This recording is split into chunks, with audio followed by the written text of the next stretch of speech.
What's going on, everybody? Welcome to Sector for Nerds, and welcome back to another episode of Star Wars The Clone Wars Retro Discussions. Today, we're going to talk about Season 5, Episode 1, Revival. I am very excited, you guys, to start getting into Season 5 of The Clone Wars. This is my personal favorite season of the entire show. 3 of my favorite arcs in the show come from this season, so I'm very excited to get into that with you guys. This episode here that we're going to talk about here today, Revival, was directed by Stuart Lee and written by Chris Collins. It's actually very interesting. I didn't know that Chris Collins was a part of this show, and the reason I say that is because I think at the time, and people can correct me if I'm wrong, but wasn't he producing Sons of Anarchy at that time too? Unless there were other producers on the show that switched roles with him. I don't know. I don't know too much about that show. I always just remember seeing commercials for it and stuff. So I was like, oh, okay, whatever. The cookie for this episode: strength of character can defeat strength in numbers. All right, intro guy, let us know what's going down here to kick us off here in Season 5.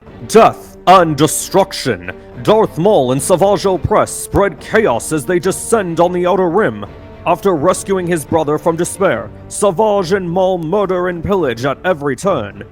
Fueled by rage and vengeance, they search for meaning in their new alliance as reports of their brutal attacks spread across the— Whoa, hold on a second, intro guy. I gotta cut you off right there. There's already Jedi dying in this opening intro. And I think it's so interesting, you guys, because I was recently listening to some interviews with Sam Witwer because, they announced Maul Shadow Lord pretty recently, and I'm very excited for that. It's a new Star Wars animated project that's gonna center around Maul. And one of the things that Sam had talked about was he's like, hey, Maul killed more Jedi off screen than you guys realize. And I just thought about that here when I was thinking about this scene right here of just it was just this small moment that happened in the middle of the intro, but it's probably one of the most informative parts of a Clone Wars intro that we've seen. The fact that Maul and Savage were just going around killing other Jedi. So definitely thought that was interesting. And of course, thank you, intro guy. Sorry for cutting you off there. It's so interesting because I remember listening to the behind the scenes for this episode. David Collins was talking with Dave Filoni, Sam Witwer about this show. And one of the things that I think Season 5 did so well is really expanding on Maul's character, because when we see him, first in this show, he's the guy in the cave with spider legs, right? Then you start to see him become, more like the Darth Maul that we see in The Phantom Menace. But what this season does, and what starts in this episode right here, is the beginning of him becoming this general/tyrant person. And you might think oh, well, that came out of nowhere. That was never a part of Maul's character. Why is this here? Sam and Dave talked about it, but there was this idea, right, of giving Maul an intellect, because he had trained in all the ways of the Sith, right? In the ways that the Sith were able to survive through Sidious. And one of those ways is getting other people to do your bidding, something that a tyrant would do. Well, one of the plans we had was that we wanted to show, beyond being just the great swordsman, martial artist, that we wanted to give an intellect to Maul. We wanted to show that he was trained on all the machinations of how the Sith had been able to survive. And one of that is by being able to coordinate other people to do your bidding, basically. Yeah. Getting other people involved. Yeah. Exactly. When you can only have 2, well, you can't just pick a guy who's a good sword fighter. He's got to be good at just about everything. And that's why Palpatine is having such a hard time finding the right apprentice. That's why Anakin is so important to him when he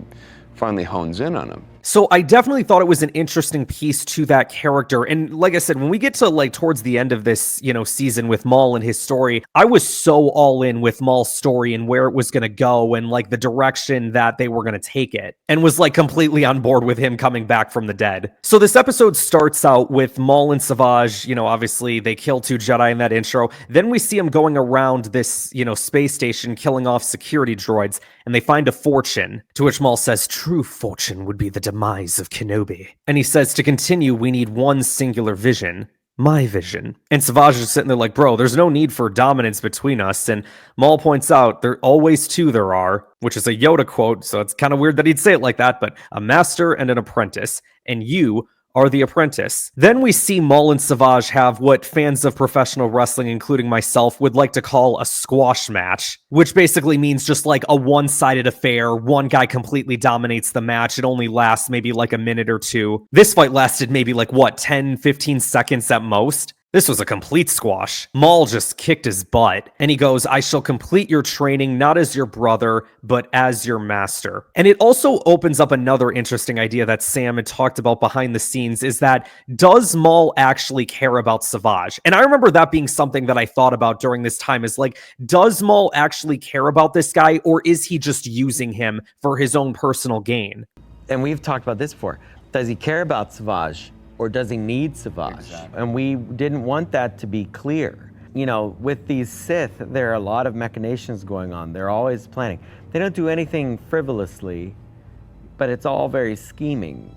Because they're trying to amass power. They're trying to control things. But again, we'll kind of get into that in sort of like my initial thoughts watching through these episodes as we get into more of the Maul stuff, which also opens up a discussion, right? We start out with Maul in the first episode of season 5. Then we have to wait till we get about like halfway through the show before we get more of him. Well, as it turns out, they told the episodes out of order. We're going to get into why shortly. Obi-Wan and Gallia, shout out to Gallia, we haven't seen her in a minute. They're going to track the whereabouts of the two Zabrak bros. Instead of Mario bros, the Zabrak bros. Someone make a dark side version of Mario's theme, and we can apply that to Maul and Savage. I love the one guy that's like chatting with them, talking about what happened on the ship, and he's like, do me a favor, spark up that lightsaber, would you? I never would have thought of someone saying that about a lightsaber before as a way to like turn it on. Just, spark up that lightsaber, would you? Back in my day, no. And he says, well, the droid survivor said he heard something about the Surtar sector. And Gallia asked the question I asked, what's in the Surtar sector? Well, that's what Florum is. And I'm like, oh, I know that planet. I know who lives there. We haven't seen him in a good minute. I smell profit. And I got very excited. So we go to Florum, and there's these pirates there in their ship, and Maul and Savage play him dirty, right? Because they think like, oh, we're just poor little helpless people just wandering through space. Our ship is stranded. So they lure him in. They like, let's hope the ship has a wealth of cargo. And they go on there, and they get trapped by Maul and Savage, and they bribe them. And then Maul's like, hey, look, money's of no object for men like us. Tell that to Savage, because when he looked at that fortune before, he got very excited. He's like, you guys are going to have all that you desire and more if you pledge yourselves to me. And so the pirate's like, I'm going to call up a couple boys, see if they'll join us. And they start assembling all these people, right? Like we see a bunch of pirates there on the ship, and they talk about Hondo and how he's never going to join Maul. So Maul's like, all right, well, he's not going to survive this unless he embraces the same choice that I'm giving you now. And two of the lieutenants are like, okay, yeah, sure, we're in on this. Let's do it. And one of them's just like, let's see what Hondo has to say. So they contact Hondo. This episode, shout out to everybody involved. They somehow managed to make this both like as serious as can be, but also very, very funny. That's because of Hondo. You have this very serious character in Maul, and you've got this funny character in Hondo. It just meshes very well somehow, when you wouldn't think that it would. Maul's sitting there like, 3 of your lieutenants have already sworn allegiance to me. And Hondo's sitting there, he says, I'm so proud, but so betrayed. He's just like so brutally honest, right? Oh, I'm proud of my boys for like sticking up for themselves. But gosh darn it, I feel so betrayed right now. And Maul goes, there is a penalty for resistance, and kills the lieutenant that was hesitant with a lightsaber. And Hondo's already seen enough to go, let me warn you, you're not the first laser sword wielding maniac that I've ever had to deal with. And Hondo Ohnaka survives every time. You damn right, Hondo, let him know. This man went one-on-one with Anakin Skywalker and held his own, okay? This dude's the man. Obi-Wan and Gallia get to Florum. They contact Hondo, and Hondo's like, what kind of menace have you brought to my planet now, Jedi? He goes, first, you guys lose the system. And I remember sitting there at the time like, wait, what does that mean? And he goes, then Grievous comes in and destroys my entire base. I'm like, whoa, okay, hold on. There's a lot that's clearly happened since the last time we saw Hondo. I would have liked to have seen that. Oh, but don't worry, we will in a few episodes' time, because as it turns out, they told the episodes out of order. Go figure. George Lucas, Star Wars, telling things out of order. Of course they did. Why? Here's my reasoning why I think they did it. I think because at the time when they had the show on Cartoon Network, and before everybody could binge everything on Netflix and all the streaming stuff that we have today, you got to have like a really strong season premiere, right? To try and increase viewership or to try and get people excited. What was the most impactful thing to come out of season 4? What was the thing everyone wanted to see? The stuff with Darth Maul. So you open up with that, and you give them a little bit at the beginning, and you make them wait a little bit before you get the next part of Maul to keep that intrigue there, right? I think that's why they did it, is because they wanted to like, okay, we want to have like this really big premiere and we want it to center on Darth Maul to try and get our viewership up. That would be my guess. So yeah, poor Hondo, he's had all this stuff happen to him apparently, and now these two, Zabrak bros show up, and he keeps calling them like horned men or horny maniacs or whatever he said. And he's like, these guys don't seem like normal Jedi. And he's like, no, not Jedi, Hondo, Sith, we track them here. And so then this like civil war breaks out between the pirates. And I love the visual of like Maul and Savage walking out of the ship with like the battle going on in front of him. And really this idea that like the Sith bring chaos, Maul brings chaos. He's like divided these pirates against each other. All these guys that were supposed to be like brothers, right? A people that were always supporting each other. And then all of a sudden Maul turns them all against each other. We get another incredible lightsaber battle. We ended last season with a good saber battle. We got a really good one here. Only difference is this time, Obi-Wan isn't beat up beforehand. Man looks like he's feeling 100. He's feeling probably in a lot better condition than he was when he had to go up against Maul the first time. Maybe a bit more calm and level-headed too, right? Because Maul tried to play the mind games with him last time. Obi-Wan's obviously come to accept now that this is a reality, and now he's going to do his best to try and deal with it. The music throughout this fight, too, is really good. It's the same theme they use for the Ventress and Savage versus Dooku fight. It's one of my favorite themes in the entire show. I love when Obi-Wan jumps up to get the high ground, and Maul jumps up there with him and says, no, that had to have been planned, surely. Or I don't know, maybe the high ground memes weren't that big of a thing yet, but I just found that funny. We get Gallia fighting Savage, and, obviously Savage being this big brute, you're right, Gallia's got to try to use, like, her quickness and speed to outmaneuver him. Doesn't work out too well for her, though. Savage pushes her up against some debris, and he uses the horns on the top of his head to stab Gallia in this really dark moment. And I remember at the time I was shocked because I thought Gallia was that girl in Revenge of the Sith that gets shot down by the clones on the speeders during Order 66. So when she died here, I was shocked. I'm like, wait, wasn't she in Revenge of the Sith? But it turned out that was a different Jedi. What was her name? Stasi Ali or something like that. So then Obi-Wan, seeing this go down, jumps off of the cargo and takes down Savage. And before he has the chance to kill him, Maul ends up getting in there to stop the saber blow.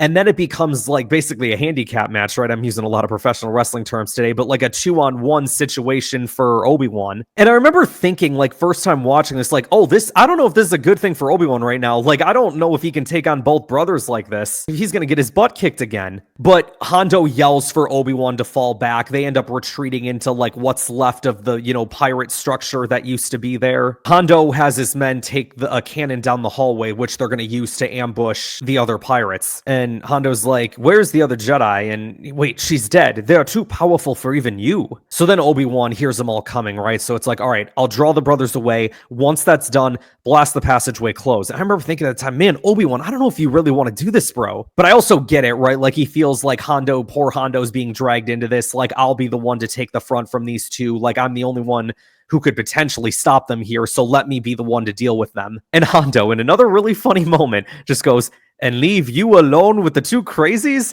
And then realizes what he just said and goes, well, okay. I shall draw the brothers away. Once that's done, blast the passageway closed. And leave you alone with the two crazies? Yeah, okay.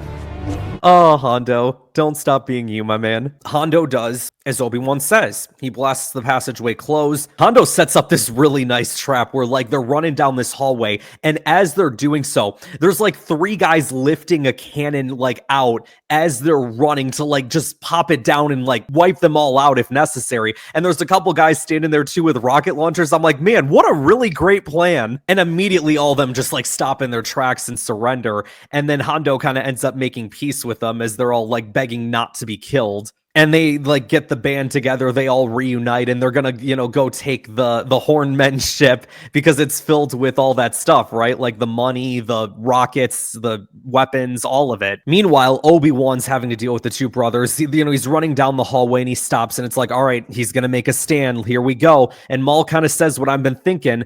we are two, and you're no match for us both. And Obi-Wan, during the last fight, he had grabbed Gallia's lightsaber before jumping away to go retreat with Hondo.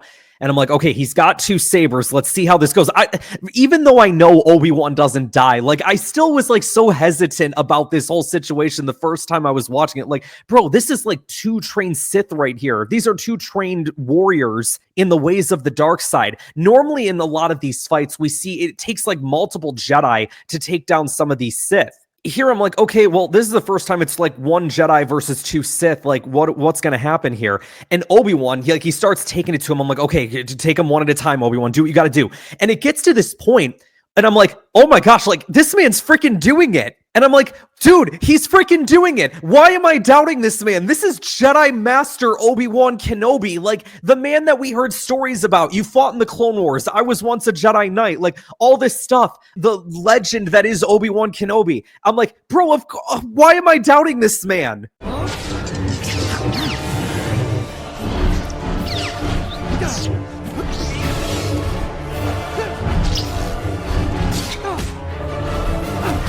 But then eventually Maul pushes him toward a wall. And I'm like, okay, here we go. What's going to happen here? I'm like, Obi-Wan, you better turn on those damn sabers. And he holds the sabers up and he looks at Savage's knee and he kicks it. And I remember the first time watching this, I'm like, oh, Savage has got like a shitty little knee or something. It must be really weak. Weird. He seems like a buff dude. Obi-Wan ends up cutting off his arm. But if you go back and watch the fight, because I remember like when I went back multiple times and watched the fight, and I'm like, oh, okay, it makes more sense now.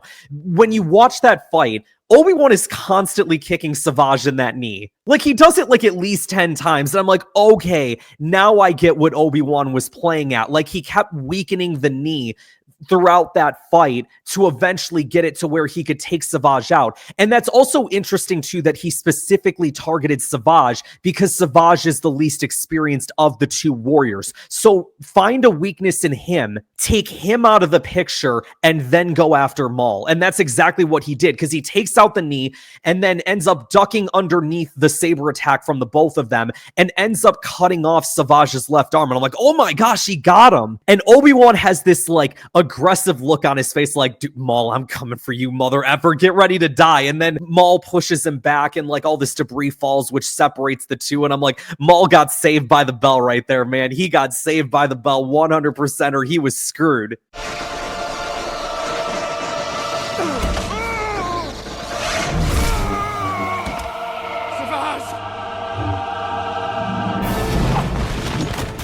All right, ready the men, we're leaving. And Hondo's like, my men are not going anywhere with you. Look at them, how powerful can they be? They are running from Kenobi. And in the greatest part of this whole episode, if Hondo wasn't funny enough, I think this is my favorite Hondo moment in the entire Clone Wars. Maul goes, filth, you will pay for your insolence. And Hondo, he laughs and he goes, we are pirates. We don't even know what that means. This dude is the GOAT. Oh my gosh, Hondo is the treasure that keeps on giving, bro. Insolence! We are pirates! We don't even know what that means! Open fire! If we kill those 2, their riches will be ours! They all start, shooting at Maul. He's like, if we kill those 2, their riches will be ours! I was just sitting there at the time like, yeah, get him, Hondo! Get him, boys! And sure enough, they kind of do. Like, they end up shooting off one of Maul's robotic legs. But these freaking Zabraks, man, they are so freaking persistent. They're not going to go down easy. Savage reaches down with his one good arm and picks up Maul as he starts running with him. And it's like the persistence of these 2 Zabraks to not die. And it plays off of a point that Obi-Wan says at the end of this episode where he goes, the Sith will not die. And I think there's an interesting point to be had there. And Dave and Sam, I know, have both touched on this in a lot of times in the past, but like when it comes to the end for the Sith, or when it comes to the end of the Jedi, there is, we kind of see like kind of like an afterlife for them, sort of, right? Like they can maintain their consciousness after death. We see this, first in Return of the Jedi with the Force Ghosts, right? For the Sith after death, there's nothing, and they can't take any of their possessions with them, right? So it's like once they're done, they're done. Maul pushes, Obi-Wan's ship down so it, slows down the pirates a little bit. But as they get into their ship and are taken off, one of the pirates brings out a rocket launcher and just direct hit on one of the engines. So it starts falling. Savage takes Maul to the escape pod.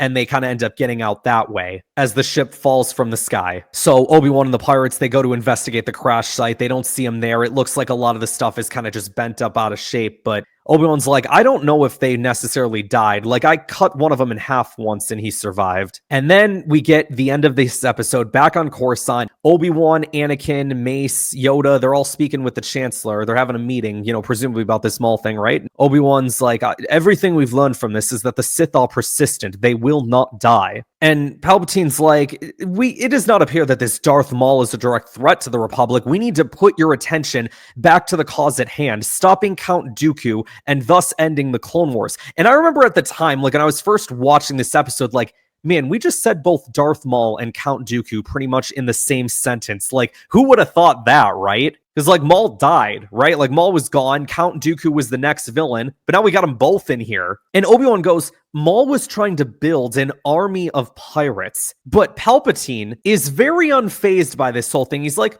let him. It's of no relevance to the Senate compared to the Separatist threat. Really shows you what's going through that man's mind right now. He doesn't see Maul as a threat at all. But what happens when Maul does start throwing his plans out of order? What might happen then? So then Palpatine goes away into his office, and Obi-Wan sits there kind of just chatting with the Jedi still, and he's like, something's going on in the underworlds. Like, crime families have had too much free reign since the Jedi have been distracted with the war. I fear it's a place that Maul might be able to thrive in if he's indeed survived. And Yoda has a really interesting way of ending this episode where he says, you need to heed the words of the Chancellor, Obi-Wan. This is a personal matter for you. Your judgment might be clouded. And he says, I think the last thing he said was, if he lives, reveal himself again, Maul will. And then, swiftly, we shall act. And I remember at the time thinking, okay, Yoda, I get what you're saying, and I'm glad that you're still in the need to, like, okay, if Maul is still out there, we need to act, and we're going to act swiftly. My counter to what he said is, by the time you guys act swiftly, if you guys put this off for so long, it's going to be too late to deal with him. He might already be several steps ahead of you guys. But that's where then you just have Palpatine sitting in his office and just smiling. Now, why would that be? Okay, Sidious, what is your game right now? What do you have planned for Maul? We haven't seen Sidious interact with Maul yet since his death. So, like, we don't know what his thoughts are about this. Like, is he going to try to bring him back into the fold? Does he want him dead? Like, we don't know. Judging by what he said before to the Jedi, right? Like, let him play with the pirates. It's of no relevance to us. Is that him trying to pull a cover story for him? Is it because he really doesn't take Maul seriously? Like, what is it? This was a fantastic episode. I cannot wait till we get into the rest of the Maul stuff for season 5, because the story that we take in this series with Maul, it is, oh my gosh, it's so good. And this season was the start of that. And then there was going to be a whole middle portion that we never got except in the comics. And then, of course, in season 7 is the finish to that story. Dave, please just give us Son of Dathomir at this point. Make it like the Tales of Death. Just call it Tales of Dathomir if you have to. That's your next series of shorts, Tales of Dathomir. Come on.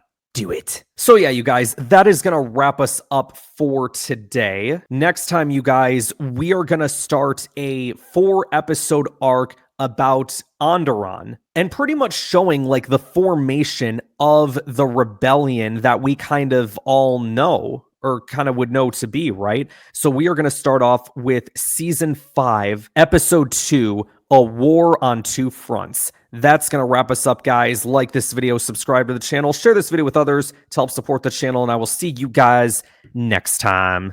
Pack twin blasters and come with their own shield generators. Nothing short of a cannon will pierce it. But they do have 2 weaknesses, and you will need to work together to exploit them. The shields deflect high-velocity attacks. What the shields don't stop are slow or stationary objects. They're designed to absorb them, so nothing hinders their movement.